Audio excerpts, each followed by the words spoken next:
যে ক্ষতি আমার হলো তার দায়ে কে নেবে? বুঝিনি পাওয়ার আগে সবই যে হারাবে।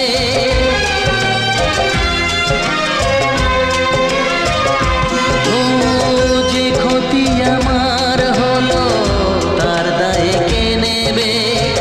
বুঝিনি পাওয়ার আগে সবই যে হারাবে।